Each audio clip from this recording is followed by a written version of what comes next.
From Hollywood, California, the Lux Radio Theater presents Ginger Rogers and Douglas Fairbanks, Jr. in Brief Moments.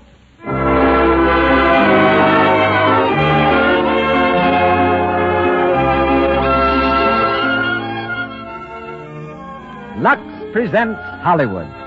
Thank you, ladies and gentlemen, for your loyalty to Lux Flakes and Lux Toilet Soap. A loyalty which makes it possible for our sponsors to bring you the Lux Radio Theater. Our program tonight features Ginger Rogers and Douglas Fairbanks, Jr. in Brief Moments, with Nigel Bruce, Louis Calhern, and Paul Harvey.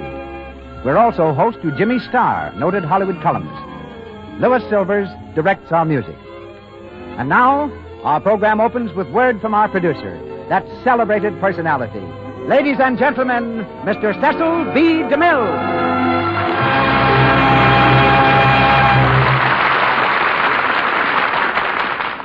Greetings from Hollywood, ladies and gentlemen. How the 14th of February acquired its sentimental significance is a romantic mystery. In Old England, it was supposed to concern only birds and fowl, but authorities are a little vague as to the reasons for its adoption by human lovebirds.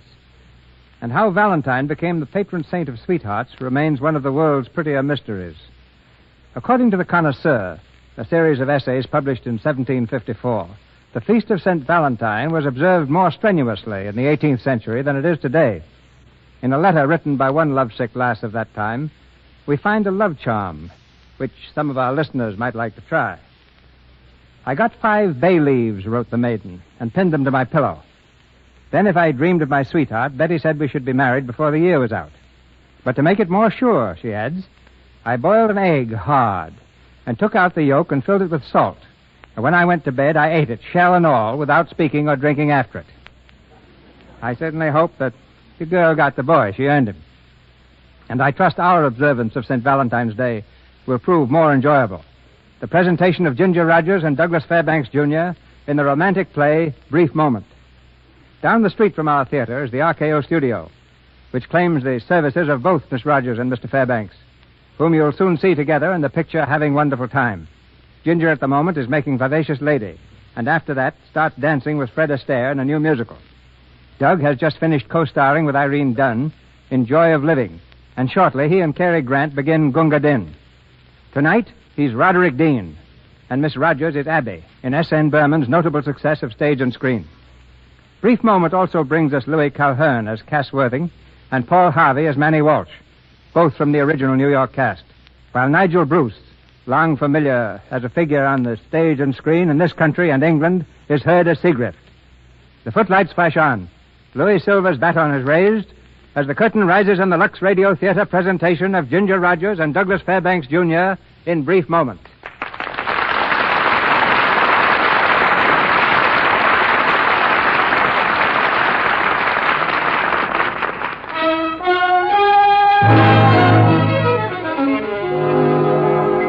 It's a grim, cold winter morning. The street windows of the Apex lunchroom in Pittsburgh are white with frost. In the tiled interior of the overheated restaurant, a waitress stands at the cashier's desk, balancing a tray on one hand as she leans across the counter.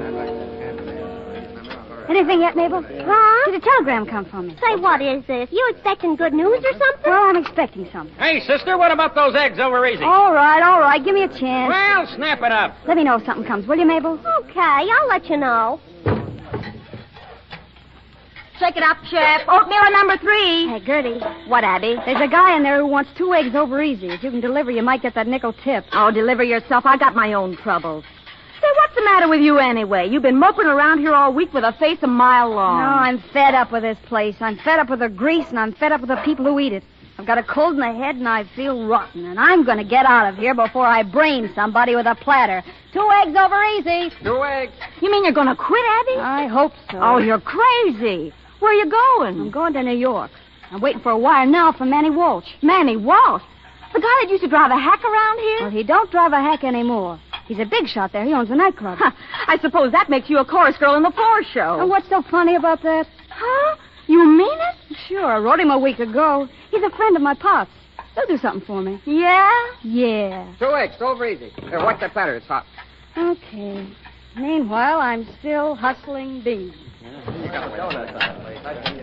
Hey, Abby. What? I I was just coming in after you. Something did come. Look, a telegram. Oh, gee, open it quick. I got my hands full. I thought you was kidding or something. Well, what does it say? Quick. Hey, what about those eggs? Here it is. Holden job open. Anxious to see you, man. Oh, I knew it. I knew he'd come through. Hey, sister, I can't wait all day. Oh, you can as far as I'm concerned. Hey! So long, Mabel. I'm on my way.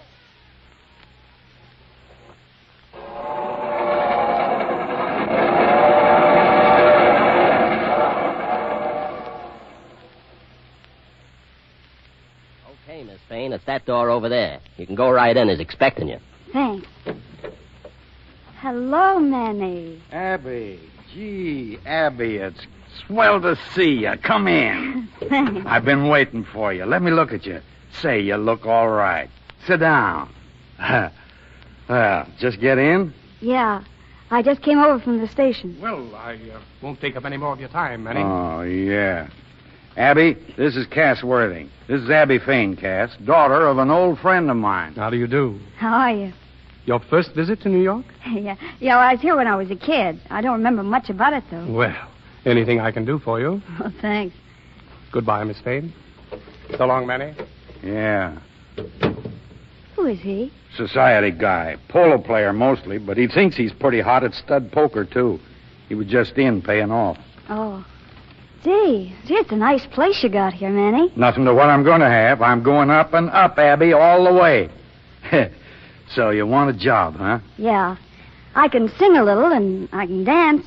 I'm best at singing, I guess. Sure. I'll get one of the kids in the line to teach you the routines and all. If you make out okay, we'll move you up. Oh, gee, I don't know how to thank you, Manny. What for? Oh, giving me a break without even knowing what I can do. I don't have to know it. You're a sweet kid. That's what counts in this racket. And as long as you stay a sweet kid, you'll be okay. Yeah. I get it. Oh, boss. Yeah? That guy Worthing had some flowers sent up. They're for the lady. Me? Yeah, here you are. Oh, thanks. Gee, that was kind of nice of him, wasn't it? Yeah. It was okay. Listen to this in the scandal column. What new chorus girl at the Hotsy Totsy has caught the eye of what socialite polo player? I'll bet it's Cass again. I'll bet you're right. Have you seen this? Abby Fane has been moved out of the chorus line at the Hotsy Totsy. The three-goal man at the floor table is all smiles.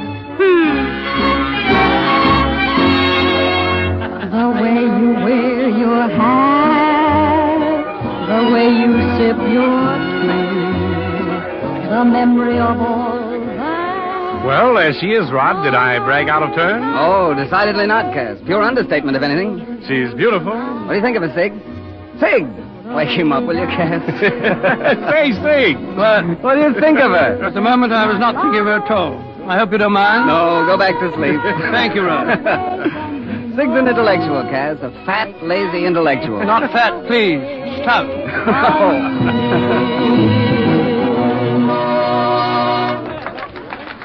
She's coming over. Oh, hello, Cass. Hello, Abby. Sit down. Oh, this is Roderick Dean, Abby. Oh, hello. How do you do? And Harold Seagrift. Good evening. How are you? Not at all well, thank you. I'd better apologize for Sig in advance, Miss Fane. He's very rude. Just ignore me. All right. We heard your number, and I enjoyed it very much. Thank you, Mr. Dean. I'll have to thank Cass for bringing us. I'm sorry I didn't know about it sooner. Uh-oh, watch out for this fellow, Abby. Don't believe a word he says. He's no good. Really? Too much money, no ambition. Is ambition one of your virtues, Cass? Well, at least I play polo. Rod doesn't even do that. A perfectly useless character. I'm warning you, Abby. I don't believe you. Oh, I'm afraid he's right. Well, we'd better get along, Sig. We've got a lot of places to cover tonight. No, Rod. Come on. Good night, Miss Fane. Good night. Night, Cass. Good night. Now, listen, Rod, if you think I'm going trips, you're going from one nightclub to another. Quiet, Sig. It's early. Crazy guy. He seems nice. Oh, I guess he's all right. I only brought him here to show you off to him. Oh, very sweet. Listen, a certain well-known poloist is still holding hands with a certain torch singer. His friends are very much surprised. Wonder if it'll be wedding bells over at the Hotsy Totsy. Abby Fane is choosing her trousseau, but he chooses not to talk. We're still wondering. Manny, listen to this. That socialite is now en route for Europe, and that torch singer is really singing blue. I ought to go over there and find that guy. I ought to punch him right in the snoot. Oh, stop it, Manny. It's all over. Forget it.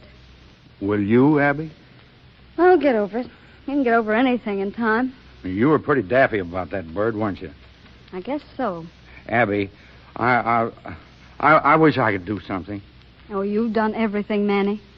I'd still be slinging beans back in Pittsburgh if it weren't for you. I wasn't thinking about that. What I meant was, well, when you take a rap like this, it helps sometimes if you... Oh, I know I ain't much of a bargain, but Abby.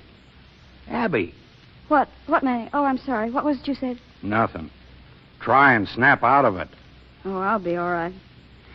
I'll pull out of it, and you'll never know the difference. Sure, you'll be okay.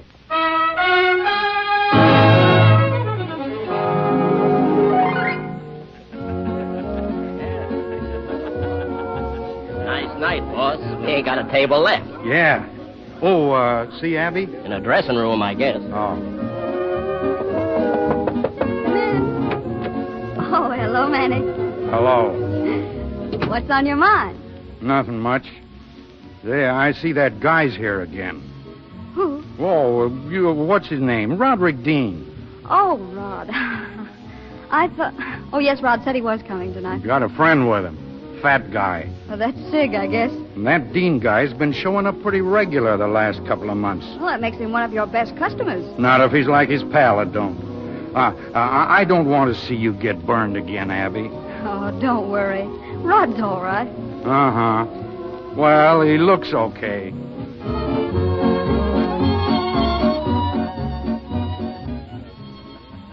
Of course, it's none of my business, Rod, but just why do you want to marry her? Very simple. I adore her. You don't have to marry her to adore her. I think adoration alone would bore Abby. I couldn't hold her with it, and I've got to hold her. It's important for me, see? Important? A blues singer in a nightclub? Oh, you're a snob, that's all. The girl's magnificent. Her vitality is magnificent. After all, who am I? A millionaire's son? Well, what of it? The town's rotten with them. I've been a failure at everything, a complete washout. And don't think I don't know it. Will the prima donna of the Hotsy Totsy Club change all that? Oh, I don't say she will. All I say is it's no concession for me to marry her. She may turn me down flat. If she turns you down, Rod, then I'm Skippy. Hello. Oh, hello. I'm Manny Walsh. Yes, we met before, I think. That's right. This is Harold Sigrift. How do you do? How are you? Mr. Dean, I'd like to speak to you a minute. We can go in my office if you want. No, we can stay here. Sig, didn't you say you had a call to make? No, not that I remember. Oh, go on, Sig. Be pleasant. Do I have to move? Surely, Mr. Walsh, you can talk in front of Baby. You can spell out the big words. Sorry, it's personal. Oh, very well. Why was I doomed to live in so giddy an age? Sit down, Mr. Walsh. Thanks. I wanted to speak to you about Abby. Yes? She means a lot to me, Mr. Dean. It's a sympathy we share. Cigarette? Thanks. She'll probably give me blazes if she finds out I talked to you. Better not tell her. Are you afraid of her? No, not exactly afraid, except, Abby's the first dame that ever got the best of me. How? That's it. I don't know. Nothing she does. Only I feel she knows everything I'm thinking, but that I don't know everything she's thinking. Is Abby mysterious? I never got that impression. Maybe not, but she buffaloes me. It's funny, too, because we've been pretty good friends. I mean, I've always tried to sort of look after her, you know? Yes. That's what you're doing now, aren't you? Huh? You don't know me very well. We've only met once or twice. You're here to give me the once-over. That's it, isn't it? Well, if you want to put it that way, yes. Of course. Very decent of you. It's just that I wanted to feel sure that she ain't making a mistake. Well, do I pass? Yeah. I guess so. Thanks. I mean, well, you look all right anyhow.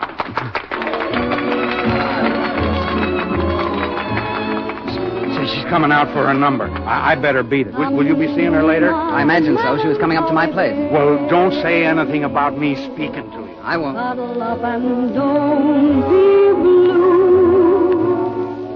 All your fears are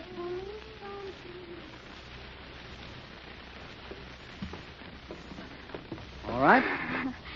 Yes. It seems kind of funny to go up in an elevator 30 flights and then climb 2 more. It's the curse of living in a penthouse. Here we are. Go ahead. Lights on your left. Well, what do you think of the place? Gee, it's so high my ears hurt. You like it? Swell. It's empty most of the time. Cigarettes on the table. Thanks. Well, sweetheart, what's the answer? To what? You know to what. When I asked you to marry me the other night, you said you wanted a day to think it over. That's right, I did. Well, have you thought? No. Not another day? No. I was stringing you. What? I knew all the time I'd say yes. Really? Mm-hmm. You mean it, Abby? Mm-hmm.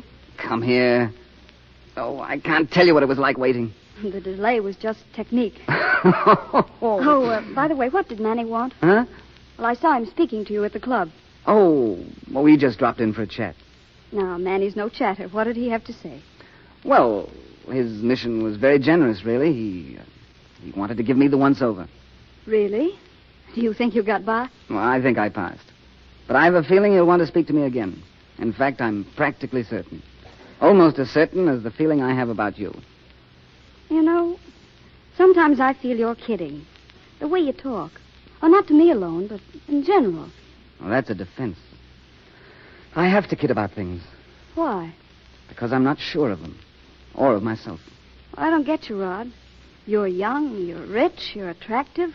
You've got everything in the world. And yet... What? I'm afraid if I say it, it'll sound ridiculous. Well, what if it does? Go on, say it. Well, I'm very introspective, I suppose. What does that mean? I think about myself. Well, so do I. All the time. I love it. Well, that's different. I think of myself in relation to the outside world, to life, and I seem to myself to be so highly unnecessary. I'm surrounded by successful people, all of them much more talented than I am. I've tried art, I've tried writing songs, Well, what of it? Tin Pan Alley. If you knew the mugs I know who are hits in Tin Pan Alley. No, that's not the point. The point is that Tin Pan Alley does express them. I'm unemployed spiritually. I'm simply trying to convey to you that you're marrying a failure. Oh, don't say that, Rod. You'll be a success with me. I think so, too. But you've got to help me. I've gone from one thing to another. I can't find base. You've got to help me. Of course I will. You're everything I'm not, Abby. I love you for it. Same here. Look at me. You're beautiful, Abby. Beautiful. Rod. What, darling? I can't do it. I can't go through with it, Rod. I thought I could, but it's no use. What do you mean? I can't marry you. Why not? Because I've got nothing to offer you. Not a thing. Well, you must let me be the judge of that. Well, you see, I'm not in love with you, Rod.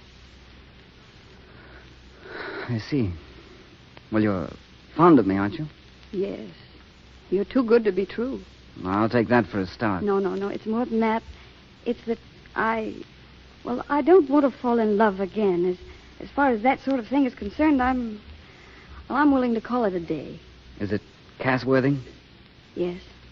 Well, I got over it all right. Nearly killed me, but I finally did. I thought when you started to call me, well, it seemed so nice, and I didn't know there were men like you. I guess I thought this was a way out for me. Security, independence.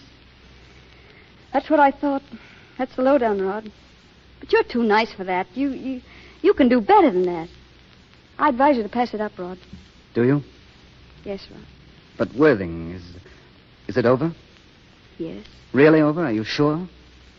Well, you get to a point where you don't feel anything anymore. Well, then I hope you'll never mention it again.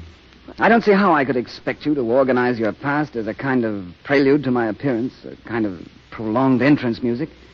If we can organize the future, we'll be doing pretty well. You mean after what I just said? Yes, Abby. Oh, Rod, I'm a failure, too, in a way. We can comfort each other. Or draw strength from each other. The things I can give you don't really count. But you'll have all my love, Abby. I hope that someday I'll have yours. Well, is it a deal? Yes. It's a deal. So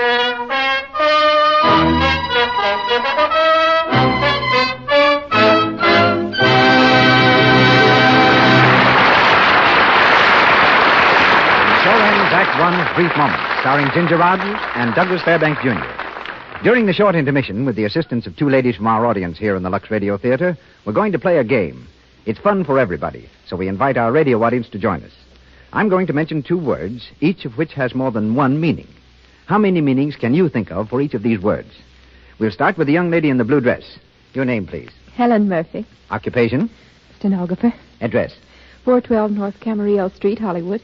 Can you give us three meanings for the word fresh? Well, fresh, let's see. Fruit is fresh when it isn't canned, and fresh can mean smart alecky, like a boy gets fresh as paint. Yes, I guess they do sometimes. A third meaning? Let's see. Fresh can mean sweet and dainty, like... Like silk things after their lux? Perfect example. Now for our second contestant. Name, occupation, and address. Mrs. Anderson.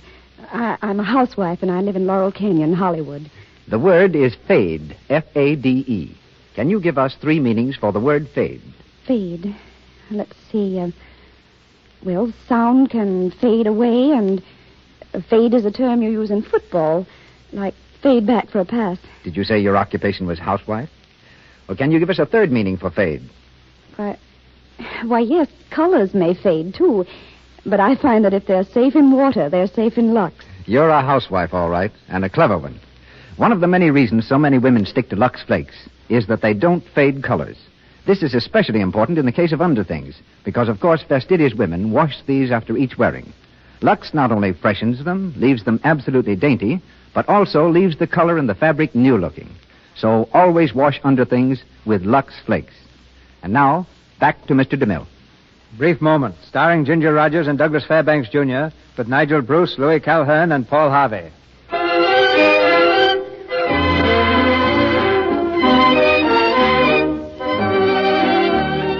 6 months have gone by, and Abby is married to Roderick Dean. There's little left of the nightclub singer. In her place is a woman, refined and cultured, at least to the casual observer.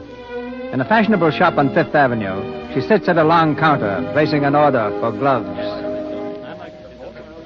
I'll take these two pairs, please. Yes, madam. And the gray. Do you know where to send them? Yes. Mrs. Roderick Dean, isn't it? What, Cass? Well, that'll be all, please. Yes, madam. How are you, Cass? Well, how are you? Much better, thanks. Well, I was right about the name. Oh, yes. I've been married for about 6 months now. Yes, I heard about it. I just got back yesterday.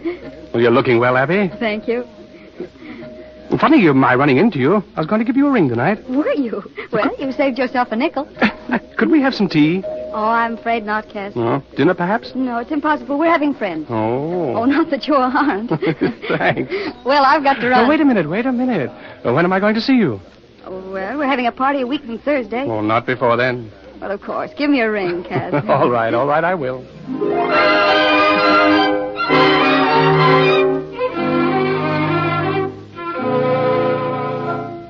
Mrs. Dean. Yes, Louise? Mr. Worthing is here. Oh, well, ask him to come in. Cass? Hello, Cass. You know you weren't due here tonight, you know. Oh, I always make it a point to be early. Oh, well, sit down. It's nice to see you. Thank you. Now, who was that heavily bearded gent I passed on the way in? Oh, I guess you mean Sergei Voloshin. He's a moving picture director. Oh, Hollywood? Yes, and points west.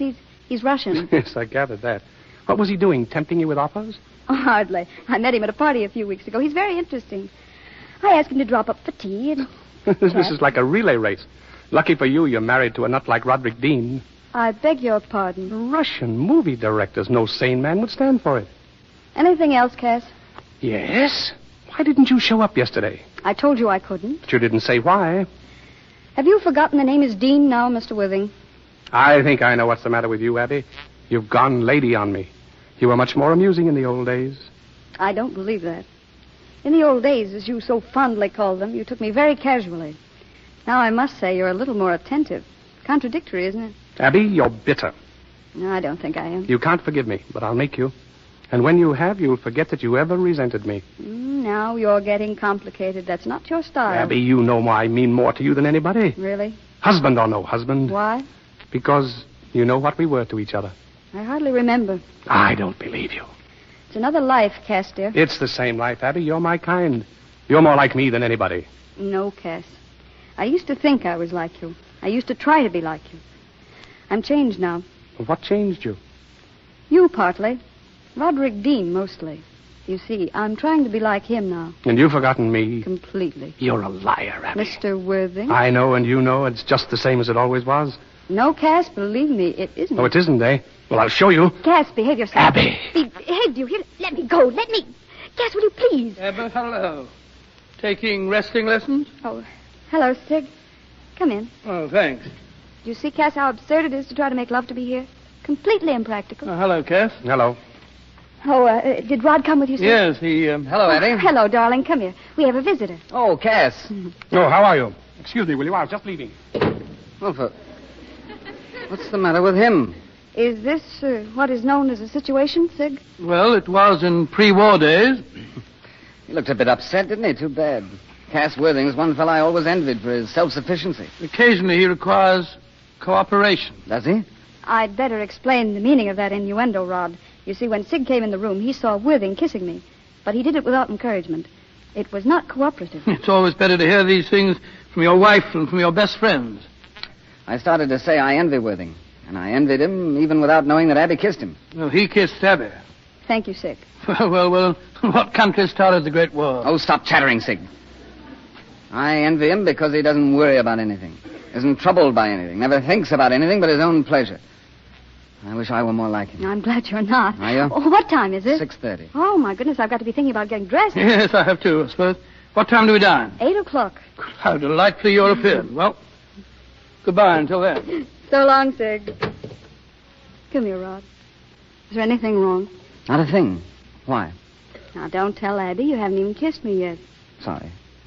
All right? Much better. How about you? Completely cured. Not completely, I'm afraid. Have I lost my magic? I adore you. Really? And I adore you too, darling. That's so. Anything else? Yes, I adore life, I think. I adore sitting here with you so close to me, waiting to dress for dinner. And you know, Rod, I think of all the people doing the same thing. Famous people, too. Dressing to come here to dine in my house with me. I get an awful kick out of it. Mrs. Newly Rich. Well, of course. There's nothing in the world so delicious as being a newly rich. It has its drawbacks. How? All these famous people of yours who come here to dine. They're not really famous, you know, except among themselves. If you really want to know the truth, there are a lot of chattering mediocrities. Rod. The celebrated Mr. Voloshin, for instance. Voloshin is your friend, Rod. He's an acquaintance. Well, but you invited him to here before. I didn't expect him to become a habit. Rod, what's the matter with Nor you? Dr. Vick, the big specialist from Vienna, nor Mrs. Lamson, the exponent of the new poetry, nor Rod, Mrs. stop it. If I've invited these people here, it's because I thought it was the thing to do, because I thought you liked it. Well, I don't. Well, I'm sorry, but you could tell me about it without giving me a lecture on it. I didn't mean it like that. Oh, let's not quarrel, Abby. You know, it's like a war. I couldn't survive victory. Neither could I. I don't know what's the matter with me, Abby. The one thing in the world I really want is to make you happy. I guess I'm even a failure at that. No, you're not. I am happy, Rod. Believe me, I'm happier than I've ever been in my life.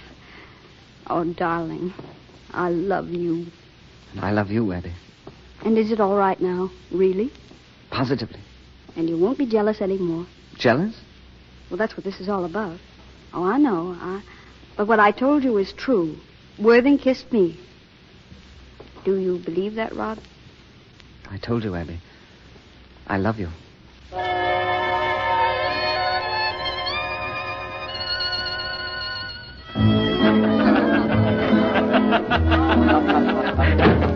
Why did you shut the door, Cass? Because I want to talk to you. Now, you shouldn't have come here tonight, Well, Cass. everybody else in town did. And you shouldn't be drinking. Well, what should I be doing? You never were a very successful drinker. Liquor brings you out, unfortunately. Well, I had no idea of coming here at all. This afternoon when I left you, I said to myself, that's that. I called it quits. I could have killed you. And what made you forgive me? Oh, I didn't.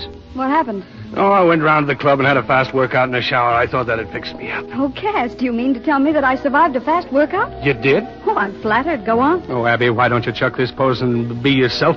I'm mad about you, Abby. Crazy mad. Can't you see that? That has a familiar ring, Cass. You don't believe me. Are you surprised at that? And if I did believe you, it wouldn't make any difference. You're a little late, Cass. Oh, now, listen, Abby. I was a fool before, but Abby, listen.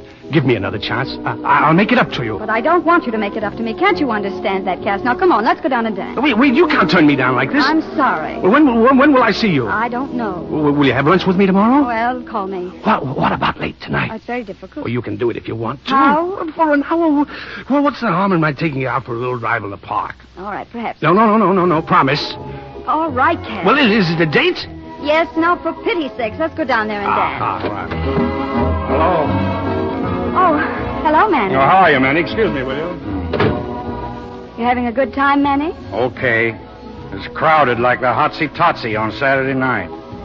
Say, you look solemn. What's it all about? Oh, it's about that sorehead who just went out. Really? Why? Now, listen, you can't kid me. What's he doing here? Well, it's a big party. I can't keep him from coming to a big party. Well, I don't like it. It's bad business, Abby. No, Manny, it isn't. Abby. Trust me. This Rod is a sweet guy. No one knows it as well as I do. Then what are you doing messing around with Worthing? You know what a runaround he gave you in the old days. I seem to remember something of the sort. He's one baby you can't fool with. You know that, don't you? Yes, but I'm better equipped than I used to be. That's why I'm telling you not to worry. Because I'm not worried, Manny. Honest, I'm not.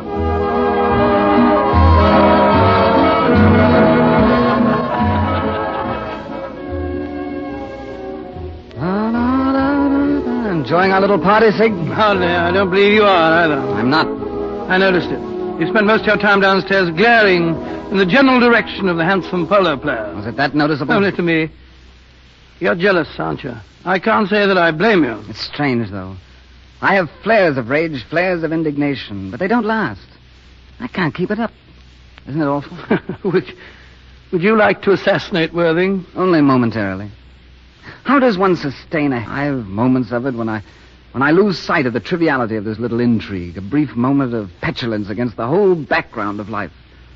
And my indignation vanishes. My hate simmers down. That's abnormal, isn't it? To feel like that?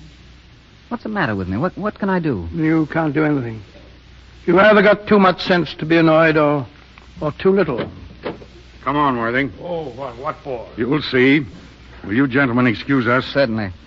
I won't get up for anybody. I want to talk to Worthing. That's why I got him up here. Well, what do you want to talk to me about? You'll find out. Come on, Sig, be a gentleman. You wait a minute now. You don't have to go. Whatever Manny's got to say to me, he can say to me here. If you weren't so drunk. Well, what if I am drunk? Really, Manny, come on now. He's been saying some foolish things downstairs. Saying them out loud. Why shouldn't he say foolish things out loud if he wants to? Oh, don't be so polite, Dean. You know what it's all about. I'm afraid I don't. Well, then I'll tell you. Keep your mouth shut, Worthing. Well, what is this, a convention? Abby, come here. I want to tell him. I want him to know. Well, now, Cass, for heaven's sake. You don't understand. I don't want to be undercover about this. I want him to know. Shut your face. Now, Manny, don't go defending my honor. Well, you might as well know, Dean. Abby and I were pretty good friends once. I'm warning you, Worthing. As a matter of fact, we were a little more than good friends. We were... Manny, don't... Oh. Well, he asked for it. He was just aching for it. Is he dead, Manny? No such luck. But that kisser of his won't be so handsome in the morning. Get up, Worthing. You know, Manny, I don't think you should have done that. Oh, shut up. If you had any backbone, you'd have done it yourself. Would I? Are you all right, Manny? Yes, I'm all right. Well, then will you tell Rod what you just now said is a lie? Well, what's the difference? We've got a date tonight, haven't we? A date? Oh, Cass. Well, you said you'd meet me. You promised. I'll be waiting for you. I think you'd better leave, Cass. Well, I'll be waiting at my place. You can call me there. And still the party goes on. Guess I'll go down and see he gets out all right. Good night, Abby. Good night. Well, except for a few minor mishaps, it's a very successful party, isn't it? Too successful. It's worn me out. Oh, don't go yet, Sig. Come on, let's chat. Oh, thanks, my dear, but I'm getting a bit sleepy. Well, then I'll go downstairs with you, Sig, and they'll all be leaving pretty soon.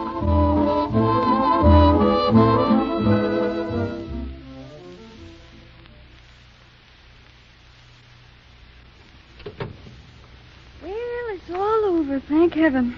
I've just beated the last guest. Tired, Rod? A little. Let's get some sleep, shall we? What about your engagement? Engagement? With Cass Worthing. Oh, that. Hey, you said you'd promised. Well, I did. It was the only way I knew how to get rid of him. You know, Cass is a little difficult at times. Oh, why don't you keep your engagement? Well, I told you I never meant to. Well, this is nothing then but an exercise in diplomacy? That's all. You don't suspect any other motive? What do you mean? I mean you're still in love with him. I'm not. You are. If you weren't, you wouldn't bother trying to let me down easy. Rod, what are you trying to do? You're making something out of nothing. I treated the whole thing as a joke because the only way I knew I could show him how little he meant to me. I appreciate your trying to spare my feelings. Well, you needn't. Perhaps I'm less sensitive than you think. Rod, why do you torture yourself? I don't see it as self-torture. At the moment, it's a rather righteous indignation. Righteous? In spite of your pleas of innocence, the facts seem to disprove you. You were in love with him once and he threw you down. Your kindly treatment at this time seems a bit unwarranted. Perhaps I should disregard what I see. Perhaps I should pass it off as meaningless, trivial. Well, I can't do it. You can't do it. You can't do it because you can't see anything except from your own limited viewpoint. I told you I was a failure a long time ago. And I told you about Cass Worthing. And you admit you're still in love with him. I admit nothing. Now, why do you twist my words? Am I on trial? Our marriage is on trial.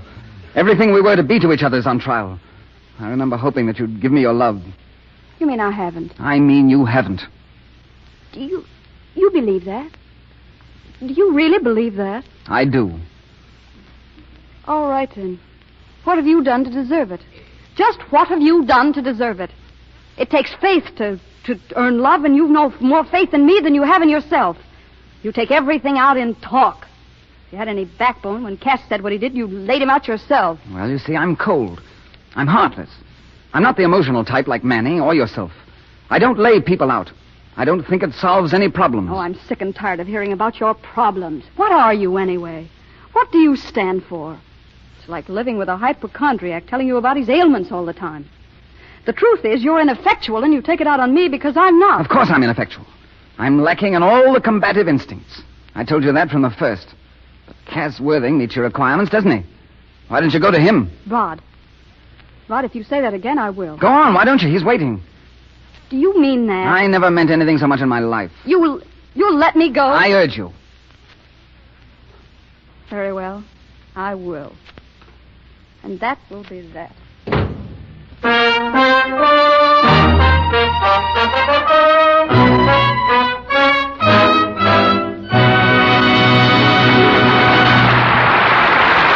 pause for station identification.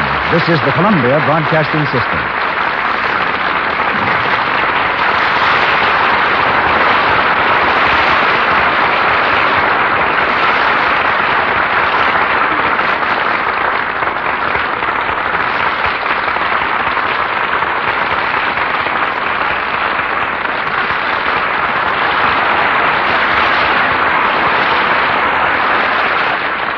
Pausing between the scenes of Brief Moment, our trip to Backstage Hollywood finds us face to face with Jimmy Starr, the Hollywood columnist for the Los Angeles Herald Express and other papers. Last fall, Jimmy introduced the novelty of telling film news on this program by means of sound effects. And tonight he has some really unique data on Hollywood. In one fell swoop, he's uncovered the eccentricities of the stars as revealed at the Motor Registration Bureau, where all Hollywood went to secure its automobile license plates for 1938. That's right, Mr. DeMille. Now about these findings, Jimmy. I presume you consulted Mr. R.C. Brewer, manager of the Hollywood office of the Department of Motor Vehicles, whose collection of signatures on registration cards is the envy of every autograph hunter. I did, and it is.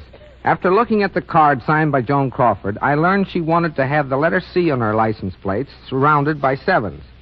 Jack Oakey wants number 54, because 54 is the number of films in which he's appeared.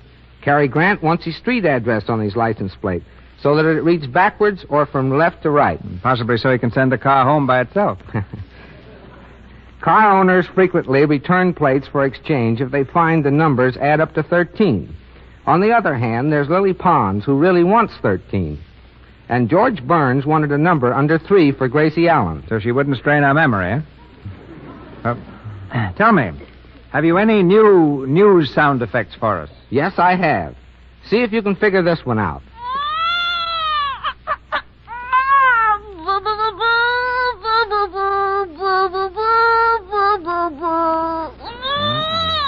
I give up. Well, that's Bing Crosby's new baby getting his first crooning lesson. Now this. Sounds like a limb breaking from a tree. You're getting hot.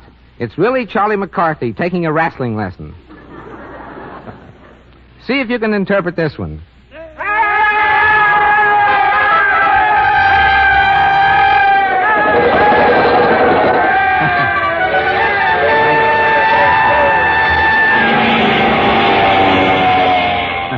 That's your version of an exciting newsreel condensed into 5 seconds. Oh, no. That's just a certain wardrobe director in town sending forth his troop of errand boys. So why all the confusion? You'll give people the wrong idea. Well, that wardrobe director's in a spot. He really has 200 costumes to freshen up for the next day's shooting, and gosh... Go on. And he's all out of Lux Flakes. Oh, that's different. And so are Lux Flakes different, Mr. DeMille. If the opinions of the leading studios in Hollywood mean anything, and believe me, they do, Lux is tops all over town. Proceed, Mr. Starr. Any more? Yes, here's another. That's a strange sound for California, but I've got it. A radiator letting off steam. Another 0. That's Ben Burney saying hello to Walter Winchell. Well, from now on, you'd better tell your news in English, if you have any left. Of course. Here are 4 snappy snoops. Filmed in Flash number 1. D.W. Griffith, who has announced plans of remaking his greatest film, The Birth of a Nation. But there's a big hitch in the idea. No one can find an original script of the opus, and that's causing a long delay. Number 2. A new all-time record for climbing walls took place at the Warner Brothers studio when a bull became infuriated on the Cowboy from Brooklyn set, broke loose and proceeded to scatter stars and crew in all directions. Dick Powell, Pat O'Brien, Dick Ferran broke all speed records, it is claimed.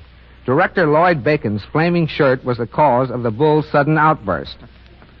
Item number 3. For several weeks, Betty Davis has been awaiting some of California's unusual weather. In fact, Betty wanted a heavy downpour of rain.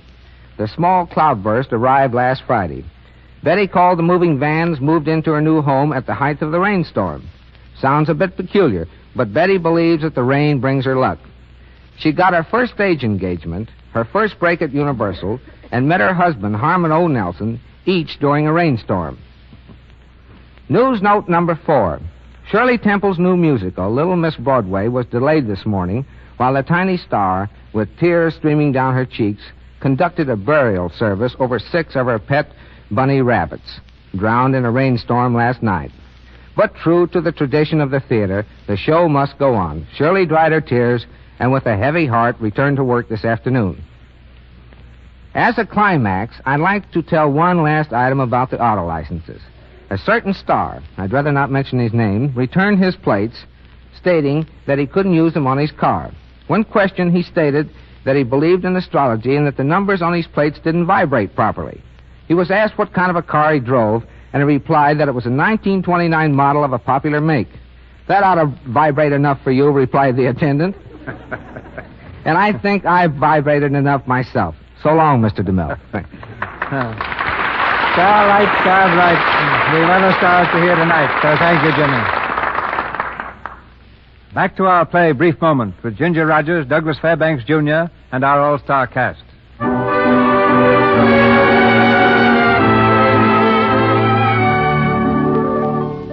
It's the following day. In a hotel dining room, Abby is having lunch with Manny Walsh, telling him of her quarrel with Rod. She pauses for a moment, biting her lip. Well, go on. So I left him, Manny. I had to after that. For my own self-respect, I had to. And then I called you. Oh, you shouldn't have done it, Abby. You shouldn't have walked out on him. But he told me to. Sure he did, because he couldn't see straight. He was too sore. I don't believe that. Well, why didn't he get sore when Cass said what he did? I don't know. Maybe he was. You can't tell, Abby. Some guys are just, well, they're built that way, that's all. No, he just doesn't care, Manny. I don't seem to have much luck, do I? I'm practically left at the church by someone I think I love. And the man I know I love, well... You ought to call him. Oh, I can't, Manny. I can't. He's got to call me. And if he don't?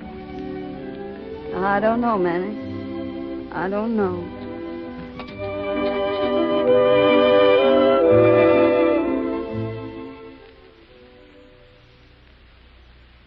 Would you mind telling me why? Why what? Why all the plans for departure? From the looks of the place I came in, I should say that you were leaving shortly. I am. Practically all packed. Where are you going? Europe. Oh, that's nice. Very broadening, they tell me. Why? Would you like 3 guesses, Sig? Couldn't have anything to do with Abby, I suppose. I hear that she's going to marry Cass Worthing. You know all the gossip, don't you? I read the columns. They've been carrying it for the last 3 weeks. I still don't see how your going to Europe solves anything. If I told you why, you'd probably think I was crazy. How do you know I don't think so, anyway? Sig, I'm going to make an experiment. Not again? Yes, again. Well? I figured it all out the last 2 weeks. I'm sick of life. Heartily sick of it. Because it isn't my life at all. It's a carbon copy of hundreds of other parasitic lives around me. I want to discover my place in the world. How are you going to do it? Well, as a necessary first step, a stimulus to future endeavor, I've given up all my money. You've done what? I've left myself barely enough to live on. Not too comfortable at that. Who did you give the money to? Well, that was amusing. Having decided to give away this considerable fortune, I found that I wasn't equipped even to be generous. I finally had to give it to a group of specialists who'll decide what to do with it. It was my first contact with the contemporary world. A group of specialists? Well. I expect people will say I'm eccentric. You put it mildly, yes. And now what? Now I'm free. Maybe I've been wrong, Sig. Maybe you've got to fight for things in order to appreciate them. Well, now I can. And maybe the joy isn't in having at all. Maybe it's just in the fighting. I'm going to find out. I assume that you've chosen a starting point. Yes, I have.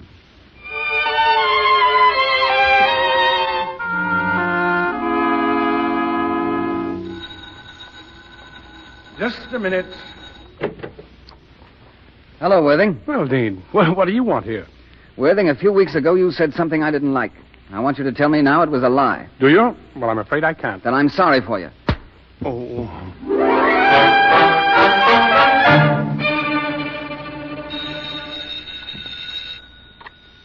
Hello?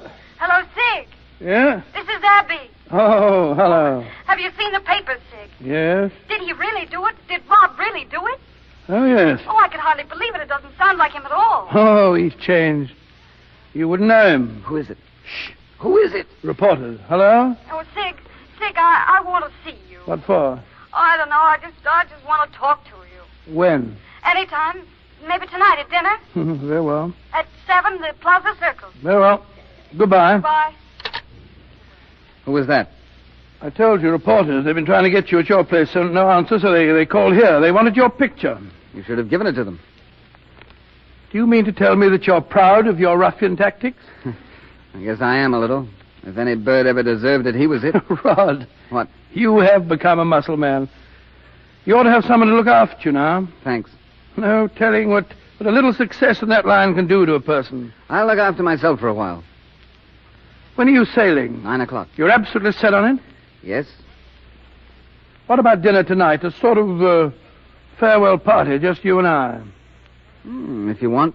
Good. Shall we say the Plaza Circle at 7?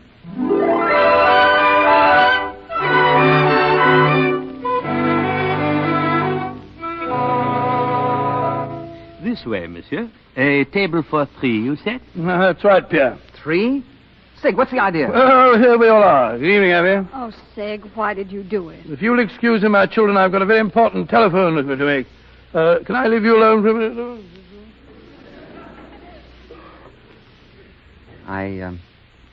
I suppose you know this isn't my idea. I hope you don't think it was mine. I'm glad in a way. I probably would have called you this evening. Really? I just wanted to thank you. You've changed me, Abby. Yes, I read something about it in the papers. Oh, it's deeper than that. I'm a new man, Abby, free of the past, free for the future. I've given up all my money. I suppose you've heard that. No, I hadn't. Does it matter? Well, it does to me. I have a new outlook on things, a brand new perspective. I'm not even sorry that things turned out as they did. We've never been happy together, not really. Because I was trying to draw strength from you, Abby, and you can't do that. It's got to come from inside. Well, I think I have that strength now. I think I can be happy. And I'm so grateful to you, Abby. I hope that you'll be happy, too. Is it funny? Yes, very. When I first heard of your going to Cass's place, I thought there was a reason behind it. I thought maybe you wanted to prove to me that you did think enough of me to defend my name. Now I find out you did it all for your own amusement. To prove to yourself that you were really a man. I had to. The night we parted, you said things to me. You said weakling, hypochondriac, ineffectual. Those things rang in my ears. I'll never forget what you said to me that night. And I'll never forget what you said to me that night. You weren't interested. You sent me to Cass. And you went, didn't you? You went. No, I didn't. You told me to go, but I didn't. What? No, not to Cass. I went to a hotel. Manny knew where. I told him not to tell you until you asked for me. And I waited for you to call a week, 2 weeks, 3 weeks. You didn't call. I said, this isn't control. This is anemia. Oh, Rod, don't you see? I can't spend the No, rest of Abby. Oh, what a fool I was. What a fool I am.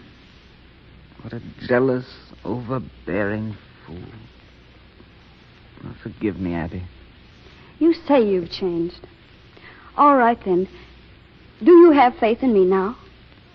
Do you believe me when I tell you that you've always had my love? That you've had it ever since we were married? That I never did love Cass Worthing? That I haven't even thought of him? Have you that faith? Yes, Abby. I do believe you. And deep down, I suppose I always have believed you. I'm sorry. And I love you, Abby. I love you. Oh, Rod. Hello, I'm not in the way, am I? Oh, Sig. Do you know what's just happened? I think I can guess. You better hurry, Rod. The boat sails in about 10 minutes. The boat? What boat? Rod's going to Europe, Abby. Best thing in the world for him. I tried to talk him out of it, but I can see that he's right. I saw it as a chance to fight alone, Abby, away from everything. And everybody? Oh, not everybody. I'm going with him. What? I just bought a ticket. Come along, we'll be late. Wait, Abby. Abby, if only you'd be able... No, you'd better go, Rod. Maybe it is the best thing. If it's going to be good for you, I want you to take it. Goodbye, Rod. Oh, of course it's the best way. Somebody's got to take care of him. Will you please shut up? What? Stop trying to order my life for me. I know what I'm doing. You mean you're not going to Europe? I am going to Europe, and Abby's going with me. Oh, Rod, I love you. Give me that ticket you bought for yourself. No, look here. Come on, give it to me. I was looking forward to this trip. Now get away from me. We'll write you about it. I've got it, Abby. Come on. You can't do this to me. That's my ticket. Oh, it's mine now, Sig. Goodbye, It's robbery. So long, Sig. You can't do this to me. To me, your very best friend. You ought to be ashamed. Pierre. Dinner for 3, sir? No, just one. Oh, Pierre. Eh? You know, I thought just now for a moment that I was stuck with a ticket for Europe.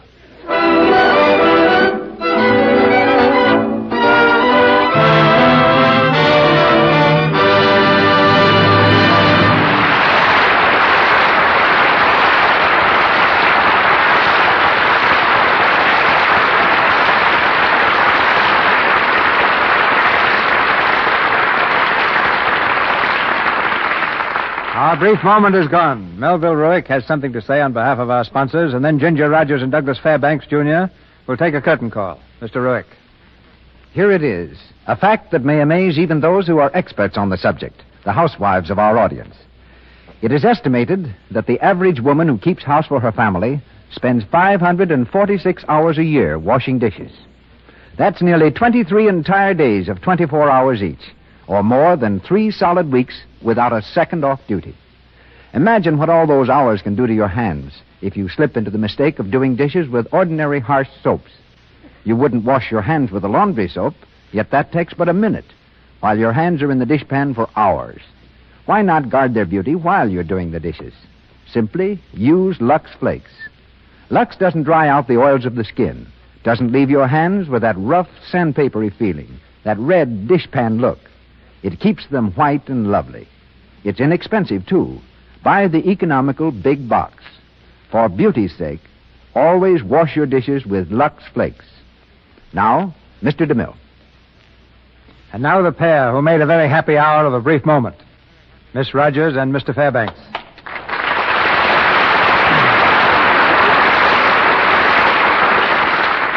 It's the customary thing when a play is over to retire to some inviting rendezvous for a cup of tea and a dance or two. Suppose, Miss Rogers, we put down our tea and kick the big apple around? Splendid, but I couldn't think of making Mr. Fairbanks a wallflower. Oh, Miss Rogers, let me assure you that the sight of Mr. DeMille doing the Big Apple will be well worth the price of solitude. Fighting words, Mr. Fairbanks. Fighting words. I'll have you know that... Please, gentlemen. Why, the last time you were here, Doug, I heard Mr. DeMille say that he's known you and watched you ever since you were a little blossoming sprig on the Fairbanks family tree. Yeah. I'll have no part in anything that might shatter such a long friendship. What'll we do? Sit down, hold hands? Seance, eh? Well, Miss Rogers, may I have this chance? Keep that up, Mr. F., and we will be calling for spirits of ammonia. I'll be calling for my car. Where are you going, Mr. DeMille? Paradise. Oh. Hey, what goes on here in here? You both are talking like a couple of fugitives from a heavenly choir. Paradise is the name of Mr. DeMille's ranch. If you keep quiet, he's liable to invite us there. Oh, I didn't know. Yeah. Well, it sounds like the chorus from the last roundup to me. You won't be lonesome up there, will you, Mr. DeMille? No, I have the peacocks and the deer. Well, I play the piano a bit. I know a few stories, and I'm a pretty good listener. Well, the peacocks and the deer are very nice. Wait a moment. I'll invite you both to my house instead. Douglas and I will have tea, and for you, Mr. DeMille, well, for you, we'll have a nice bowl of Lux Flakes. Don't forget the cream, Ginger. They're really delicious. And every time you open your mouth to speak, there won't be words, there'll just be bubbles. Like Dopey and Snow White. And he's doing all right for himself, too. You know, gentlemen, we certainly can talk without saying anything. Ain't it the truth? If there's something really important on your mind, Ginger, why, just speak right up. Say it. Well, here it is. I want you to know, Mr. DeMille, that I've had a grand time here tonight, and I hope we'll all meet again soon in front of this very same microphone. Good night. Good night, CB, and mind your P's and Susie Q's. Oh. Thank you, Miss Rogers and Mr. Fairbanks. Ladies and gentlemen, this is your announcer, Melville Ruick. Before Mr. DeMille tells you of next week's gala program, may I say our stars tonight were assisted by Grace Kern as Gertie, Inez Seabury as Mabel, David Kerman as Frank, Mary Smith as a sales lady, James Eagles as chef, Lou Merrill as irate customer, and Frank Nelson as gossip columnist. Louis Silvers appeared through courtesy of 20th Century Fox Studios, where he directed music for the new film in Old Chicago. For the same studio, Nigel Bruce has recently made the picture The Baroness and the Butler. And now, Mr. DeMille.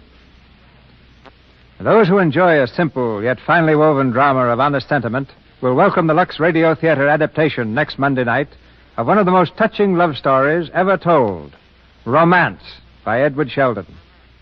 Thousands of people crowded the theater week after week to see it as a play with Doris Keane and William Courtney. It played over 1,000 performances in London, and no less brilliant was its record on the screen.